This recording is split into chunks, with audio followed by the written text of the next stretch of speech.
Welcome on back to Skippers. I have 3 deep league targets for your fantasy baseball leagues. I have 2 guys outside of the top 230 and 1 guy with an ADP outside of the top 350. Do not forget to subscribe, join the Discord, and let's get into the players. First player is Bryson Soto of the Phillies. He has an ADP of 282. Last year, he hit for 234, 10 home runs, 49 runs batted in, 12 stolen bases, but a 653 OPS. The 10 home runs and 12 stolen bases are pretty impressive, even magnified by the fact that he had none of those through the month of May. He has more speed than he has pop, so we can see a nice surge in that category this season with his 91st percentile sprint speed. Although the pop didn't really show in the major leagues with a 124 ISO last season, there's a chance he's closer to the player he was in the minors with his ISO around 195. Stott's going to benefit greatly from the shift restrictions this season, as he had a 274 batting average on balls in play, which is by far his lowest at any level, as well as a 47% ground ball rate, while pulling those ground balls 1 out of every 3 times. One of the things I think we see from Stott is a lot more walks. He seems to have a pretty good approach at the plate with a chase rate and strikeout rate in the top half of the league, so he's making a lot of contact thanks to his zone contact percentage of 89.4%. The one fix for Stott is the ability to hit the fastball. Last season, he hit 182 against fastballs, but hit well over 250 on every other pitch he saw.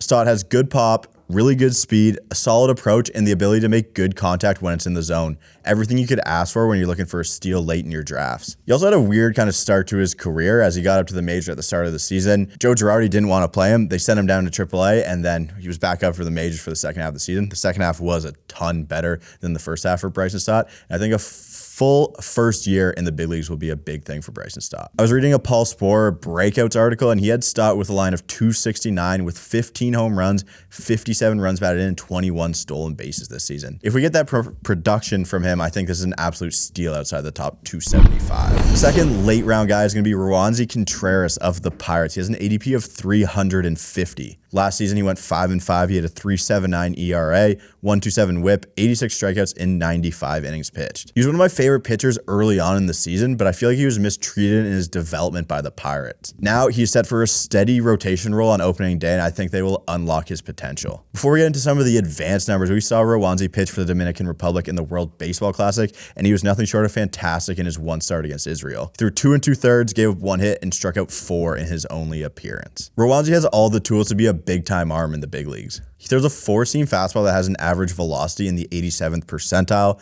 a called strike percentage in the 78th percentile, and a top 15% spin rate. The main issue was giving up a ton of hard contact on that pitch. I think it doesn't help that he was mainly just a 2-pitch guy last season. The best pitch Rusney has is his slider, and it isn't even close. He had a top 6% out of zone swing percentage, top 7% swing strike percentage, an expected average of 156, and a batting average of balls in play on the pitch of only 240. This is the swing and miss pitch that should lead to a ton more strikeouts this season, and a third solid pitch coming into the rotation could definitely help him big time as well. The swing and miss stuff I think is kind of odd, and I don't think that skill set really translated to the big leagues last year for Rusney. Over 2021 and 2022, we can take a look at his strikeout rates. In AA, it was 35%, AAA, 37.5%, and then we got to the big leagues with a strikeout rate at only 21%. Again, Major League Baseball, you're going to see the best hitters that you can compared to AA and AAA, but I think he gets back to the swing and miss ways. And even on a horrible Pirates team, he was able to go 5-5 last season, so he might be able to get you,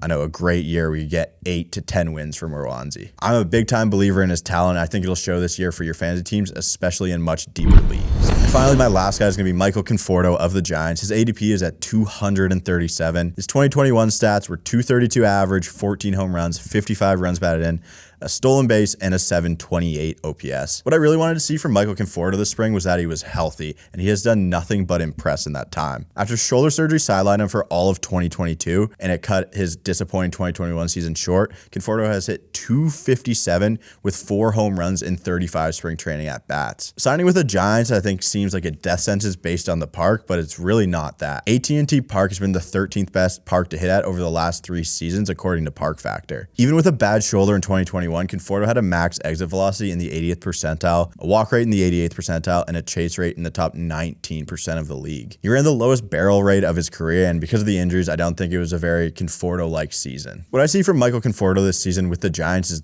them hitting him in the 4-hole, giving him tons of opportunity to drive in runs, and he sneaks up on a 30 home run season. I think it is obvious we are getting this discount at the ADP because of the unknown on the injury front, but I think Conforto has made it known that he is super healthy heading into 2023. Those are 3 guys I love in the late rounds of deeper leagues. Let me know who you guys like. Thank you for watching the video. Do not forget to subscribe, join the Discord, and I will see you guys tomorrow.